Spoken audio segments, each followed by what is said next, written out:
కామారెడ్డి జిల్లా ఎల్లారెడ్డి మున్సిపల్ కోర్టులో కేసుల సత్వర పరిష్కారం లోక్ అదాలత్ ద్వారా సాధ్యమవుతుందని, సత్వర న్యాయానికి చక్కని వేదికని మున్సిపల్ కోర్టు న్యాయమూర్తిగా గౌండ్ల హరిక అన్నారు.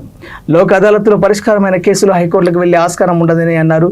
ఎల్లారెడ్డిలో ఉన్న న్యాయ సేవాధికార సంస్థ కార్యాలయంలో నిర్వహించిన జాతీయ లోక్ అదాలత్ కార్యక్రమంలో పెండింగ్లున్న కేసులను పరిష్కరించే విధంగా పలువురు కక్షిదారులకు పలు సూచనలు చేశారు. ఈ సందర్భంగా న్యాయమూర్తి మాట్లాడుతూ గతంలో నిర్వహించిన లోక్ అదాలత్ కార్యక్రమంలో తెలంగాణ రాష్ట్రం నెంబర్ 1 గా నిలిచిందని ఎల్లారెడ్డి మున్సిపల్ కోర్టు న్యాయమూర్తి తెలిపారు.